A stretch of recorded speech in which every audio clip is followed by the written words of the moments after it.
Hello दोस्तों, तो कैसे हैं आप लोग। होपफुली काफ़ी बढ़िया होंगे। तो एक बार फिर से आपका स्वागत है लर्नर्स अम्ब्रेला में। आज हम लोग रिएक्शन मैकेनिज्म का 8वां लेक्चर स्टार्ट करने जा रहे हैं। यहाँ पे पहले हम लोग ये देखेंगे कि 7th लेक्चर में हम लोगों ने क्या क्या देखा था। तो 7th लेक्चर में हम लोगों ने कार्बोकेटायन स्टार्ट किया था। तो इसमें पहले हम लोगों ने कार्बोकेटायन को डिफाइन किया था। फिर हम लोगों ने कार्बोकेटायन को दो भाग में क्लासिफाई किया था। एक था कार्बोनियम आयन और एक था कार्बोनियम आयन। तो हम लोगों ने कार्बोनियम आयन से रिलेटेड कुछ इंपॉर्टेंट पॉइंट्स देख लिया था। आज हम लोग कार्बोनियम आयन के बारे में पढ़ने वाले हैं। तो आज हम लोग लेक्चर 8 में जो स्टडी करने वाले हैं वो कार्बोनियम आयन के बारे में। Carbonium ion. तो फिर बिना समय वेस्ट किए आइए हम लोग स्टार्ट करते हैं कार्बोनियम आयन के बारे में। तो ये कार्बोकेटायन का डिफिनेशन और कार्बोकेटायन को जो दो पार्ट में क्लासिफाई किया गया है ये हम लोगों ने पिछले लेक्चर में देख लिया था। आज हम लोग कार्बोनियम आयन के बारे में डिटेल से पढ़ने वाले हैं। अच्छा, कार्बोनियम आयन के बारे में डिटेल से पढ़ना स्टार्ट करें इससे पहले आप एक बात बताइए कि आप लोगों ने ओनियम आयन कहाँ कहाँ सुना है। ओनियम आयन आप लोग याद करें कि ओनियम आयन इससे पहले कहाँ कहाँ सुन रखा है आप लोगों ने। तो आप लोग जब याद करेंगे तो आपको याद आएगा एक एमोनियम आयन, ये आप लोगों ने सुन रखा होगा। और अगला हाइड्रोनियम आयन। अगर ये दो आयन भी आपको याद आ रहा है तो बहुत अच्छी बात है। तो इसका हम लोग फॉर्मूला लिख लेते हैं। एमोनियम आयन का क्या होता है NH4+। हाइड्रोनियम आयन का क्या होता है H3O+। अब इन दोनों जगह क्या हो रहा है ये समझिए। एक होता है अमोनिया NH3 और ये होता है वाटर H2O। तो यहाँ पे नाइट्रोजन जो है वो 3 बॉन्ड बना रहा है हाइड्रोजन के साथ कुछ इस तरह से।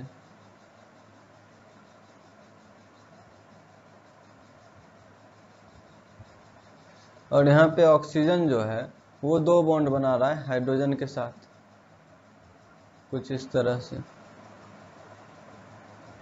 लेकिन ये क्या हुआ, यहाँ पे नाइट्रोजन औकात से ज़्यादा बॉन्ड बनाने लगा, यानी कि 4 बॉन्ड। नाइट्रोजन 3 बॉन्ड ही बनाता है। यहाँ पे ऑक्सीजन भी देखिए औकात से ज़्यादा बॉन्ड बनाने लगा 3 बॉन्ड, जबकि ऑक्सीजन जनरली 2 बॉन्ड ही बनाता है। तो अब आप मतलब समझिए इससे क्या कंक्लूड होता है। इससे कंक्लूड होता है कि क्या कार्बोनियम आयन में कार्बन जो है वो 5 बॉन्ड बना रहा होगा। बिल्कुल यही बात यहाँ कंक्लूड होता है। आज से पहले कहीं भी आप नहीं सुने होंगे कि कार्बन 5 बॉन्ड बना रहा है, लेकिन यहाँ पे कार्बोनियम आयन में आप देखेंगे कि कार्बन 5 बॉन्ड बना रहा होगा, और वो यहाँ से आपको समझ में आता है। तो मैं इसको इरेज करता हूँ और अब आपको कार्बोनियम आयन से मिलवाता हूँ। तो यहाँ पे मैं एक कार्बोनियम आयन का एग्जाम्पल लिखता हूँ।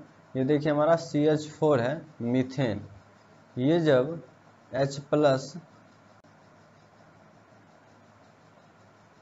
गैस से कंबाइन होगा तो हमें मिलेगा CH5+ गैस।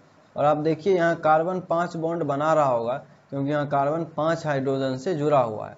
और ये कोई हवाई कंपाउंड नहीं है, ये वास्तव में एग्जिस्ट करता है। लेकिन ये 5 बॉन्ड बनाने के कारण अनस्टेबल ज़रूर होता है, और इंटरमीडिएट है तो इंटरमीडिएट जनरली अनस्टेबल ही होते हैं। लेकिन ये एग्जिस्ट करता है, ये ऐसा नहीं है कि हवाई है, ऐसा कंपाउंड एग्जिस्ट नहीं करता है, ऐसा कोई भी बात नहीं है। ये इंटरमीडिएट एग्जिस्ट करता है और इसका नाम है मीथेनियम आयन। मीथेनियम आयन। अब हम लोग इससे रिलेटेड कुछ इंपॉर्टेंट पॉइंट्स देखते हैं। पहला पॉइंट है कि ये पेंटावेलेंट है। तो आप यहाँ पे देख सकते हैं कार्बन जो है ये 5 हाइड्रोजन से जुड़ा हुआ है, तो इसका मतलब इसका वैलेंसी 5 हो गया, इसलिए ये पेंटावेलेंट है। अगला पॉइंट देखते हैं हम लोग कंप्लीट ऑक्टेट। यहाँ पे इसका ऑक्टेट कंप्लीट है, इसके वैलेंस शेल में 8 इलेक्ट्रॉन होंगे।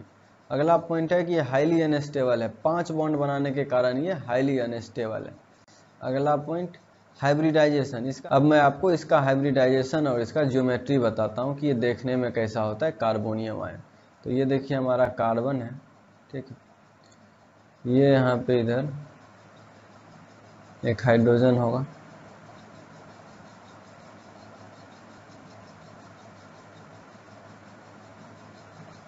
एक हाइड्रोजन यहाँ होगा, और एक हाइड्रोजन यहाँ होगा, और ये यहाँ एक ऑर्बिटल होगा।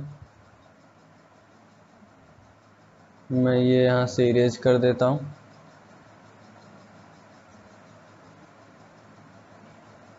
और यहाँ हाइड्रोजन होता है, और यहाँ दूसरा हाइड्रोजन होता है।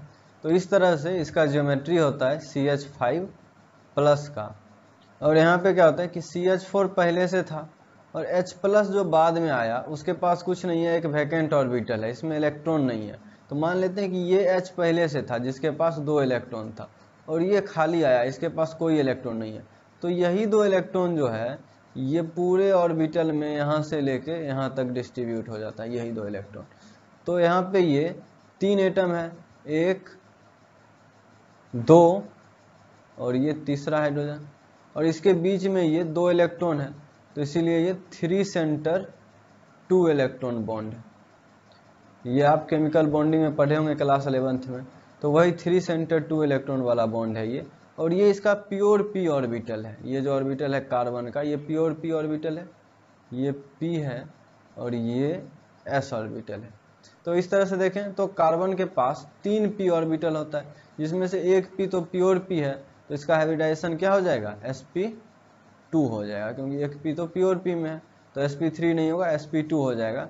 और ये देखिए हमारा ये प्लेनर है, स्ट्रक्चर है इसका ये, और ये यहाँ पे प्योर p है। कुछ लोग इसका हाइब्रिडाइजेशन, इसका ज्योमेट्री देख के sp3d बोल देते हैं, लेकिन कार्बन के पास d ऑर्बिटल कहाँ से आएगा, तो कार्बन के पास d ऑर्बिटल नहीं होता है, तो इसका हाइब्रिडाइजेशन भी जो है वो sp2 होता है। अब आपको एक सबसे इंटरेस्टिंग बात बताने जा रहा हूँ मैं कार्बोनियम आयन के रिगार्डिंग। कार्बोनियम आयन के रिगार्डिंग सबसे इंटरेस्टिंग बात यह है कि नोट इन IIT JEE सिलेबस, ये IIT JEE के सिलेबस में नहीं। तो अगर आपको कहीं पे क्वेश्चन में कार्बोनियम आयन दिख भी जाता है, तो आपको कार्बेनियम आयन मान के ही, यानी कि सिंपल कार्बोकेटाइन जो हम लोगों ने पिछले लेक्चर में पढ़ा था, कार्बेनियम आयन, वही मान के सॉल्व करना है, और ये मान लेना है कि क्वेश्चन किसी नादान बंदे ने सेट किया है। तो यहाँ तक आपको समझ में आ गया होगा। तो आज हम लोगों ने कार्बोनियम आयन के बारे में पढ़ा। तो इसमें ओवरऑल हम लोगों ने यही देखा कि कार्बोनियम आयन का फॉर्मेशन कैसे होता है, और कार्बोनियम आयन का ज्योमेट्री कैसा होता है, उसका हाइब्रिडाइजेशन कैसा होता है। और इससे ज़्यादा हम लोगों को पढ़ना भी नहीं है, क्योंकि ये हमारे सिलेबस में नहीं है। तो आज के लिए इतना ही। अगले लेक्चर में हम लोग स्टार्ट करेंगे बहुत ही important topic, formation of carbocation. तो मिलते हैं अगले लेक्चर में फॉर्मेशन ऑफ कार्बोकेटायन के साथ। तब तक आप लोग अपना ख्याल रखें। धन्यवाद।